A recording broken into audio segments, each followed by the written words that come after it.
Eh bien, ce soir, nous en sommes à la dernière émission de notre série de 3 sur le thème « Un regard sur la croix ». Même si l'émission, toute la Bible en parle, continue, se poursuit. C'est ça. C'est dans la série le dernier message. C'est le dernier message, le premier. Qu'est-ce qu'on a vu dans le premier? Alors, on a regardé aux deux larrons qui étaient crucifiés avec Jésus.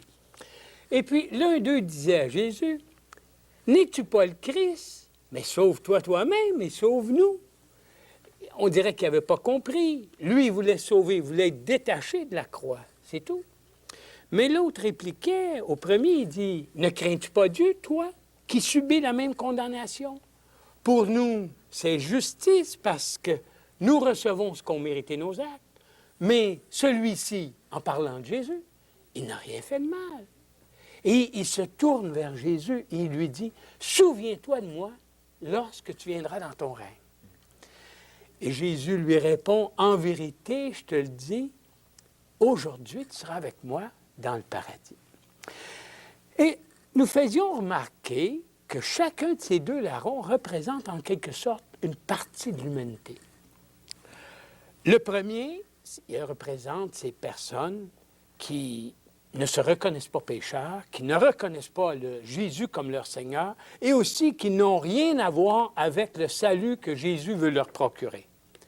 Tandis que le deuxième représente cette autre partie de l'humanité qui, elle, se voit comme des êtres pécheurs et qui aussi qui tourne le regard vers Jésus pour être sauvés. Et lors de notre deuxième émission, nous avons tourné notre regard vers le centurion romain qui était présent là à la crucifixion de Jésus. Et cet homme, face aux événements qui survenaient lors de la mort de Jésus, la noirceur en plein jour, les tremblements de terre, eh bien, cet officier romain déclare, en regardant Jésus, mais cet homme était vraiment le Fils de Dieu. Et par la suite, nous avons vu plusieurs textes bibliques qui nous montraient que Jésus était le Fils de Dieu. Alors ce soir, c'est notre dernière émission. Et nous allons tourner notre regard vers le crucifié, celui qui est dans le centre, Jésus lui-même. Et juste avant de mourir, nous l'entendons dire ces trois mots qui sont d'une importance capitale pour toute l'humanité. Tout est accompli. Tout est accompli. Mais on peut se poser une question. Qu'est-ce que Jésus veut dire par « tout est accompli » ? Qu'avait-il accompli exactement pour qu'il dise cela? Avait-il une mission à remplir? Était-elle maintenant terminée?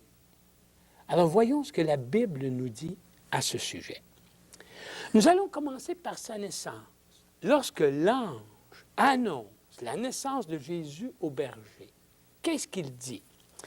Il dit, « Soyez sans crainte car je vous annonce une bonne nouvelle qui sera pour tout le peuple.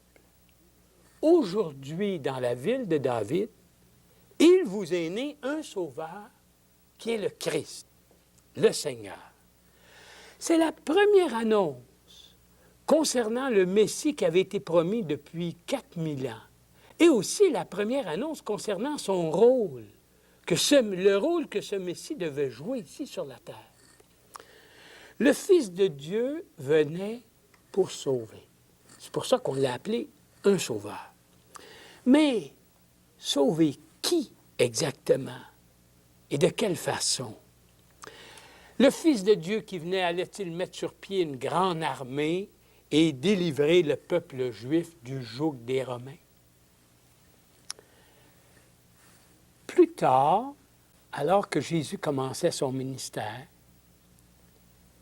il confirme sa mission à un nommé Nicodème. Nicodème était un homme religieux et chef des Juifs qui était venu pour le rencontrer de nuit. Et je vais demander, Fernand, si tu pouvais lire le texte dans l'Évangile de Jean. C'est Jean 3, 16. 16 et 17. 16 et 17. « Car Dieu a tant aimé le monde qu'il a donné son Fils unique, afin que quiconque croit en lui ne périsse point, mais qu'il ait la vie éternelle. Dieu, en effet, n'a pas envoyé son Fils dans le monde pour qu'il juge le monde, mais pour que le monde soit sauvé par lui. C'est ça. Pour que le monde soit sauvé par lui, la mission de Jésus était donc de sauver le monde. Pas une personne en particulier, parce que Jésus dit bien « quiconque croit en lui ». Et ce quiconque, c'est vous qui regardez la télévision, c'est moi, peu importe qui nous sommes, hommes, femmes, jeunes, adolescents, vieux. On pourrait être Canadien, Juif, Européen, Asiatique, peu importe la religion, catholique, musulman, hindou, même si vous ne croyez pas, même si vous vous dites athée, vous faites partie de ce quiconque. Alors, à ce point-ci, on peut se poser une autre question. Jésus, le Fils de Dieu, vient sauver l'homme. Mais de quoi? De quoi vient-il le sauver? De quel malheur va-t-il vraiment sauver l'homme? Est-ce que l'homme est vraiment perdu? Est-ce qu'il a besoin d'être sauvé? Alors, on retourne tranquillement dans la Bible et on s'aperçoit que depuis la chute d'Adam, l'homme a hérité d'une nature pécheresse. Il est rebelle et hostile à Dieu. Il veut toujours faire sa propre volonté. Il veut être son propre Dieu. Il rejette constamment son Créateur et il vit en conflit avec Dieu. C'est vrai que Dieu est amour, mais même s'il est amour et qu'il aime sa créature, il est tout de même en colère. Et Dieu l'a condamné à mourir, non seulement d'une mort physique, mais aussi d'être privé de sa présence pour toute l'éternité. L'apôtre Jean nous dit, « Celui qui croit au Fils a la vie éternelle. Celui qui ne se confie pas au Fils ou celui qui n'obéit pas au Fils n'a pas la vie, mais la colère de Dieu demeure sur lui. » Alors, croire au Fils, ou, en d'autres mots, mettre ma confiance en lui, me donne la vie éternelle. Ce qui veut dire vivre dans la présence de Dieu pour l'éternité. Mais ne pas croire au Fils, ou, en d'autres mots, ne pas mettre ma confiance en lui, ne pas lui obéir, alors ça me conduit vers la mort éternelle. En d'autres mots, ce qui vous pourrait vouloir dire subir la colère de Dieu et être privé de sa présence pour l'éternité. Alors, j'ai le choix. Alors peut-être allez-vous dire, mais moi je ne mets pas ma confiance en Jésus et je ne me sens pas perdu pour autant. Je vis comme tout le monde et j'en ne suis pas plus mal, tout va bien, j'ai pas de problème. C'est vrai. Mais le fait d'être perdu n'est pas une question de sentiment. C'est une question de vérité. Et c'est Dieu qui nous dit que l'homme est perdu. Et ce n'est pas l'homme qui décide s'il est perdu ou non, mais c'est Dieu qui nous dit que l'homme est perdu. N'oubliez pas qu'il y a un vieux proverbe qui dit « Le chemin de l'enfer est pavé de bonnes intentions ». Ce ne sont pas nos intentions, nos efforts, nos souffrances, notre travail, notre sagesse ou notre argent qui vont nous réconcilier avec Dieu et nous soustraire à sa colère. C'est justement pourquoi Jésus est venu. C'était sa mission. La Bible dit, le salut ne se trouve en aucun autre, car il n'y a sous le ciel aucun autre nom donné parmi les hommes par lequel nous devions être sauvés. Il n'est pas question de Bouddha ou de Mahomet ou d'un autre personnage quelconque. Il est question de Jésus, le Fils de Dieu. Alors, on se pose une autre question. Comment donc Jésus devait-il sauver l'humanité de la colère de Dieu et nous réconcilier avec Dieu? De quelle façon pouvait-il faire cela? Alors, Jean-Baptiste, lorsqu'il voit Jésus pour la première fois, il dit, Ah, voici l'agneau de Dieu qui ôte le péché du monde. Pourquoi Jean-Baptiste parle-t-il d'un agneau? Pourquoi un agneau?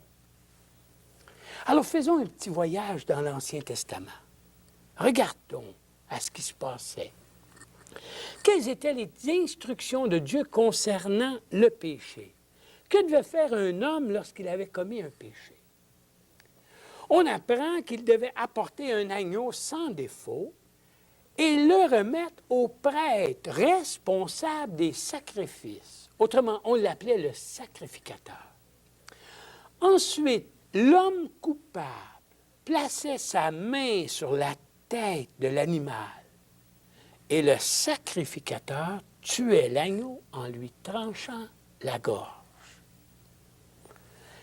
En mettant sa main sur la tête de l'animal, symboliquement, l'homme lui transmettait ses péchés et c'était l'animal qui mourait à la place de l'homme. C'était l'animal qui subissait le jugement de Dieu et qui mourait à sa place. Dieu acceptait le sang de l'animal pour le péché de l'homme. De cette façon, Dieu pourvoyait temporairement un substitut ou un remplaçant pour que l'homme obtienne le pardon de ses péchés. Cette façon de faire a été valide jusqu'au moment où Dieu a pourvu lui-même l'agneau qui serait sacrifié pour tous les péchés du monde. Et cet agneau, c'est celui que Jean-Baptiste voyait, c'était Jésus-Christ, le Fils de Dieu. Dernièrement, je lisais une revue que Jésus était venu pour nous demander de nous aimer les uns les autres. C'est vrai qu'il nous a demandé cela. Mais là n'était pas le but de sa venue. Jésus lui-même disait qu'il était venu pour donner sa vie en rançon pour plusieurs, pour beaucoup. Alors la mission de Jésus était vraiment de prendre les péchés du monde, les miens, les vôtres, ceux de toute l'humanité, et de se les approprier comme s'il les avait tous commis lui-même, et de subir la colère et le jugement de Dieu à notre place. C'était cela sa mission. La mort de son Fils sur la croix reste le seul moyen que Dieu a pourvu pour le pardon de nos péchés. Et c'est pour cela que juste avant de mourir, lorsqu'il remet volontairement son esprit entre les mains de son Père, Jésus peut dire « Tout est accompli ». Autrement dit, ma mission est accomplie. La part de Dieu pour le salut de l'homme est accomplie une fois pour toutes. C'est fini. Les péchés de l'humanité sont pardonnés parce qu'ils ont été portés par Jésus à la croix. Alors maintenant que la part de Dieu est accomplie, il reste la part de l'homme à accomplir, la mienne, la vôtre, oui. Et quelle est cette part? Que devons-nous faire? Ce que nous devons faire, c'est accepter le seul moyen de salut qui a été pourvu par Dieu en mettant notre confiance en Jésus dans son sacrifice à la croix. On ne peut pas mettre notre confiance en quoi que ce soit d'autre. Il y a seulement le sacrifice de Jésus à la croix dans lequel je peux mettre ma confiance. Alors, qu'en est-il de vous qui écoutez? Croyez-vous que vos œuvres ou vos souffrances vont vous rendre juste devant Dieu? Non. Il nous faut tous accepter cette bonne nouvelle, que Jésus est mort pour nous à la croix. Cette bonne nouvelle d'un sauveur que Dieu a pourvu pour nous. Voyez-vous, le Père nous a tant aimés qu'il a donné son Fils unique. Le Fils nous a tant aimés qu'il est mort pour nous à la croix.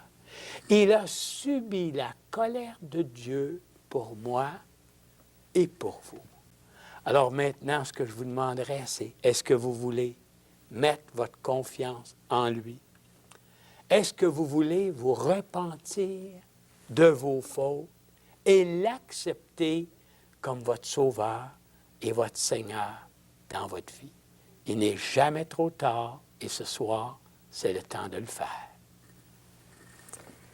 Merci beaucoup, Noël Aubu. Si je n'étais pas un enfant de Dieu, je ne me vante pas en disant ça, ce n'est pas sur mes mérites à moi, mais si j'étais comme monsieur ou madame tout le monde, j'avais besoin de ce message-là.